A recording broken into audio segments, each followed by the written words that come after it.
ঢ্যাঁড়স কিন্তু খুবই পুষ্টিকর একটি সবজি, তবে এটাকে যদি একটু প্রসেসিং করে রান্না করা হয় এর পুষ্টিমান কিন্তু অনেক বেশি বেড়ে যায়। আসসালামু আলাইকুম ফ্রেন্ডস, আজ আমি নিয়ে আসছি খুবই ঝাল ঝাল একটি মজাদার ঢ্যাঁড়স ভাজির রেসিপি নিয়ে।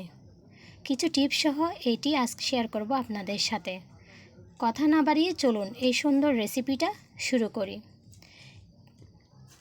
এই মজাদার রেসিপিটার জন্য আমি নিয়েছি 1 কেজির মতো কচি দেখে ঢ্যাঁড়স, যা খুব ভালোভাবে ধুয়ে নিয়েছি। অবশ্যই খেয়াল রাখবেন ঢ্যাঁড়সগুলো আগে থেকেই ধুয়ে রাখা, পরে কিন্তু ধুতে যাবেন না, এতে এর পুষ্টিমান নষ্ট হবে। 5 থেকে 6টার মতো আমি ঢ্যাঁড়স নিয়ে এবার ঢ্যাঁড়সের আগার অংশ এবং লাস্টের অংশটা কেটে ফেলে দেব। সুন্দর করে এবার স্লাইস করে কেটে নিচ্ছি।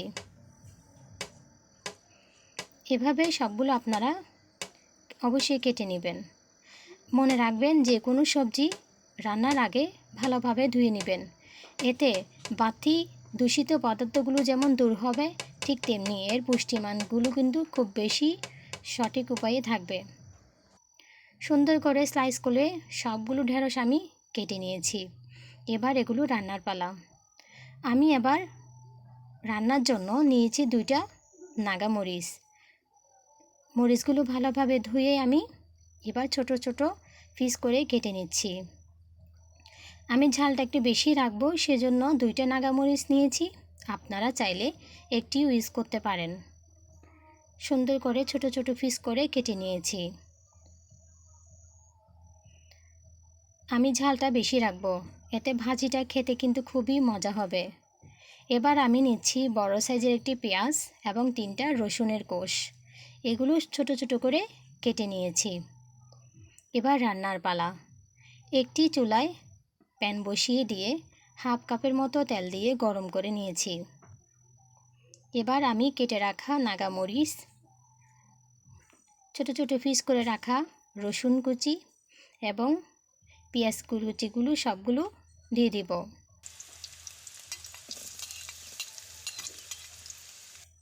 খুব বেশি তেল দিতে যাবেন না। এবার আমি সবগুলো দিয়ে দেওয়ার পর হালকা আঁচে ভেজে নিচ্ছি। মোটামুটি বাদামি রং আসা পর্যন্ত এই পেঁয়াজ রসুনগুলো ভালোভাবে ভেজে নিচ্ছি। মোটামুটি ভাজা শেষ। এবার আমি দিয়ে দিচ্ছি একটি দেশি মুরগির ডিম। ডিমটা ফাটিয়ে ভেঙে দিচ্ছি। এবার ভালোভাবে পেঁয়াজ রসুনের সাথে মিশিয়ে হালকা আঁচে ভেজে নেব। ডিমটা দেওয়ার কারণে এর ভাজিটার পুষ্টিগুণ কিন্তু অনেক বেশি বেড়ে যাবে। আপনারা চাইলে চিংড়ি মাছও ইউজ করতে পারেন, তবে আমার কাছে ডিমটাই দেওয়া ভালো লাগে। এবার আমি কেটে রাখা ঢ্যাঁড়সগুলো দিয়ে দিয়েছি। সবগুলো মিশিয়ে হালকা আঁচে একটু ভেজে নিচ্ছি। এবার দিয়ে দিব মশলা। মশলার জন্য আমি দিয়ে দিচ্ছি 1/2 চামচের মতো হলুদের গুঁড়া।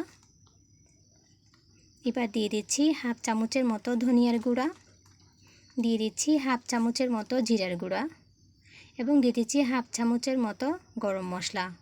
পরিমাণ মতো দিয়েছি লবণ। আমি 1/2 চামচের মতো লবণ ইউজ করেছি।